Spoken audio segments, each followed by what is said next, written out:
Ferrari fans called Nigel Mansell Il Leone. Now, I'm no language guru, but that either translates as the lion or someone called Leon that is ill. Now, whatever the state of Leon's health is, I'm going with the lion, and I think I'm right, and will in this video attempt to have a look at the career of the British driver who, while maybe not the greatest of all time, certainly had a set of cojones the size of beach balls. Now, first things first, as a young fan, I utterly despised Nigel Mansell and his arrogant moustache. Who was this a-hole with the audacity to beat Senna's McLaren? Well, later on I realized that the owner of this marvelous moustache, which I still desire to emulate to this day, was one of the truly great characters of the sport. A man without the ability to give up, whether it was trying to push his Lotus over the line. But right at the end, Nigel Mansell's pushing in this searing heat, and surely that's too much even for him. And it is. He's fainted, and past him to 5th place goes Ghinzani in the Osella. Or coming back from being destroyed by Prost in the same cars at Ferrari to winning one of the most dominant world drivers titles in history at Williams in 1992. This is Nigel Mansell. Born in 1953, I firmly believe sporting a stunningly hairy upper lip even at birth, Mansell went on to race in Formula 1 for 15 seasons before being ridiculously let go by the then dominant Williams team in a car designed by Adrian Newey. Corporate called, you're fired. Oh dear. So what did Nige do? He promptly left for IndyCar, then called Kart Series, and won the title over there as well. Yes, he had some less successful attempts to return to Formula 1, but the man was in his 40s and seemed to rather enjoy the odd kilogram or two of garage pies by the size of his stomach, so that doesn't count. The start. Before making it to Formula 1, Mansell suffered an accident at Brands Hatch in Formula Ford, and I have to quote his Wikipedia page to stress the following to show you the pure ballsiness of this man. I quote, "Doctors told him he had been perilously close to quadriplegia, that he would be confined for 6 months and would never drive again." Mansell discharged himself from the hospital and returned to racing. 3 weeks before the accident, he had resigned from his job as an aerospace engineer, having previously sold most of his personal belongings to finance his foray into Formula Ford. Later that year, he was given the chance to race a Lola Formula 3 car at Silverstone. He finished 4th and decided that he was ready to move to a higher formula. End quote.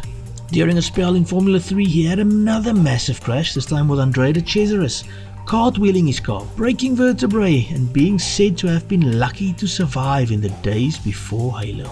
Not long after this accident, Mansell was invited for a tryout at Lotus by the legendary Colin Chapman. Nigel had to pop painkillers to appear healthy and still performed well enough to become their new test driver.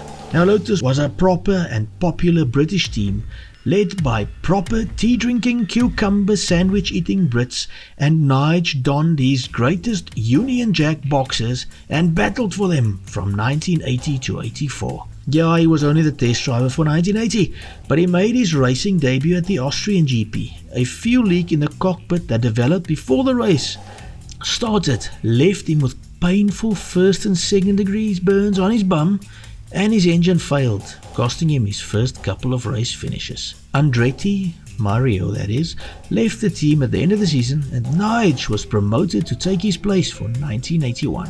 His 4 seasons at Lotus didn't go that stunningly. He struggled to match teammate Elio De Angelis for pace, and the Lotus was far from the dominant beast it had been in the 1970s. Struggling for reliability throughout his time at the team, Nigel Mansell started 59 races for Lotus, but finished only 24.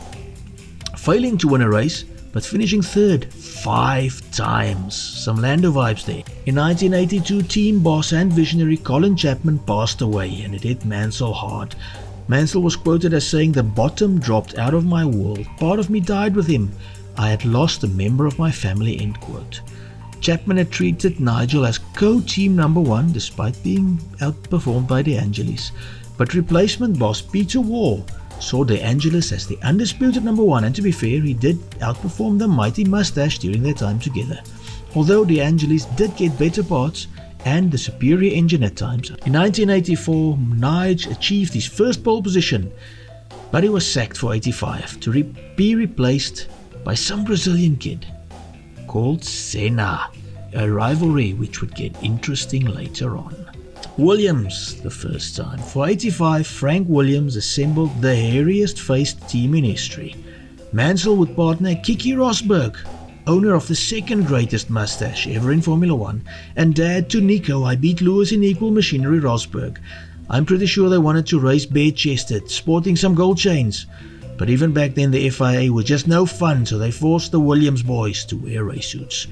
This was also the first time Mansell would race with a red number 5 on his car. That same red number 5 that would torment my young dreams in 1992. During practice for the 85 French Grand Prix, Mansell crashed again, this time at 322 km an hour, breaking the record for the highest speed crash then in Formula 1 history. It seemed to motivate the man though. He finished second at Spa and finally, after 72 starts, won a race at the European Grand Prix at Brands Hatch in England, promptly also winning the next one at Kyalami as well, back when Formula 1 still had the brains to run a South African Grand Prix. Frank Williams and Nigel Mansell turned out to be one of the iconic Formula 1 team boss driver duos, something like Senna and Ron Dennis, Schumacher and Ross Brawn, Max and Horner, Hamilton and Toto Wolff, or Steiner and anybody. But things were very rarely smooth sailing at the Mansell-Williams combo. For example, in 86, Frank Williams teamed Mansell up with multiple World Drivers champion Nelson Piquet, and sparks flew. Piquet versus Mansell became one of the hottest teammate battles in the sport ever. Yes, on the track, the 86 Williams was quick. Mansell finished second to Senna in the Spanish Grand Prix at Jerez in one of the tightest race finishes ever, 0.014 seconds behind his old car. The mighty Moustache led the Drivers' Championship through most of the year, and with the title showdown in Australia, it was between himself, teammate Piquet, and Alain Prost in the McLaren. It wasn't to be though, and the man's terrible luck reared its mother-in-law-like head once again as he blew a tyre, leaving Prost the champion. In 1987, Mansell won 6 races and was looking like a potential champion until he crashed heavily in quali at Suzuka, injuring his back and ending his season, leaving teammate Piquet with 2 races to seal the title, which he duly did.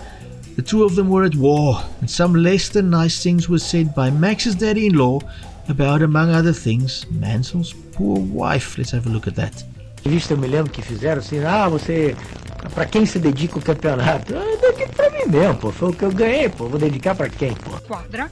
O Mansell também é um idiota velório, né? Primeiro, ele joga golfe, eu jogo tênis. Segundo, ele gosta de mulher feia, eu gosto de mulher bonita. Terceiro, eu ganhei 3 campeonatos do mundo. In 1988, Piquet left with Honda Power for Lotus. Williams was nowhere near the pace, and Nigel only finished 2 of the 14 races in which he took part, missing the others due to complications from chickenpox. He duly left to become the very rarest thing in Formula 1. An Englishman driving for Ferrari, where he would first partner Gerhard Berger. Ferrari, the fans loved Mansell at Maranello because he always seemed to give it all in a typically fearless way. Mansell was the last driver Enzo Ferrari signed before passing away himself in 1988, and Mansell won his first race for Ferrari at Brazil in 89. Even though the car would prove unreliable, he also won in Hungary and ended the year 4th in the title race. For 1990 though, things would get complicated. Prost and Berger swapped seats, and poor Nigel Mansell would come up against a master politician in the Frenchman, becoming the team's number 2 driver as Prost joined as a world champion from McLaren. The car proved unreliable again, and as Wikipedia puts it, and I quote, Mansell recalls one incident where at the 1990 British Grand Prix, the car he drove didn't handle the same as in the previous race where he had taken pole position. On confronting the mechanics, it transpired that Prost saw Mansell as having a superior car, and as a result they were swapped without telling Mansell. End quote. They didn't even bother telling him. Man, he must have been fuming, and for his home race as well. He won in Portugal and duly announced his retirement at the end of the season. But how? the man hadn't yet won a World Drivers' Championship. This is how Frank Williams stepped in and brought Mansell as undisputed #1 driver and Renault power back to Williams in what would prove an inspired choice. 1991 was good. He won 5 and ended the season second in what seemed to be the quickest car at the end of the year, with Senna winning the title. Then came 1992, the season that would kill my childhood innocence and give me repeated nightmares of that flipping blue and yellow machine with that red number 5. Mansell didn't just start the season, he dominated it, winning the first 5 races in a row. Senna and McLaren could do nothing, and it was only at Monaco that the Brazilian could use the narrow track and the full extent of his driving genius to finally break the streak, driving for what seemed to be an eternity at the end of the race, with that number 5 all over the back of his car. Mansell won 9 out of 16 in 1992. He qualified on pole 14 times. It's madness. At 39 years of age, he was finally the champion. Quoting Wikipedia again, other Formula 1 records set in 92 that he still holds are the highest percentage of pole positions in the season, 88%, the most runner-up championship finishes before becoming world champion, 3. Mansell also holds a record for obtaining pole positions and scoring the fastest lap and subsequently retiring from the race in the 87 German, 90 British, 92 Japanese and 92 Italian Grand Prix. He is the driver having the most wins, 31, without ever winning at Monaco. End quote. Surely he would retain his title in 1993. Who could stop him? Well, a combination of Prost and Frank Williams, that's who. See this interview Senna did about it. The one thing all I would say is that this is supposed to be a World Drivers' Championship. We had 2 fantastic championships, sport championships, last year and this year. And we had, in my opinion, 2 very bad ones in '89 and 1990. And they were a consequence of unbelievable politics going on and a bad behavior by some people. And I think now we are coming back to the same situation again. It's impossible to accept somebody to come to a team February in the year with a signed contract, veto myself and himself too, and eventually they change his side but stay with the veto on myself. And I think if Prost wants to be called the sole champ and 3 times world champ and come back in a sportive way, maybe win another championship, he should be sportive. The way he's doing, he's behaving like a coward. Williams bumped Nigel after the dominant season, and Prost was signed, and that was that. Nigel left to win the IndyCar title, but of course that just wasn't the same. In '94, Senna tragically died in the Williams and was replaced by young David Coulthard. But for the last few races of the year, Mansell piloted the Williams and managed a final victory in the last race of the season, that race where Schumacher of course took out heel to win the title. Mansell won his last victory aged 41 years. He joined McLaren for '95, but that was a horrible idea. The man was in poor shape and he couldn't fit in the car. They lubed him or something, I don't know, made the car wider, and he did compete in a few races, but he soon called it quits, retiring from the sport during the season. He was linked with Jordan for '97, but the man remained retired. Nigel Mansell proved to be a true giant of the sport, a huge fan favorite, and finished his career, unfortunately, in a sad way. Staying on when that win in Adelaide would have been a perfect send-off. But who can blame a fighter for not knowing when to stop fighting? A legend of the sport, and one that will never be forgotten. Mansell remains the Briton with the second highest amount of race wins, with his 31 wins only surpassed by Lewis Hamilton. He remains the last driver to win a race aged over 40, a record that seems to be the aim of both Alonso and Hamilton in the future.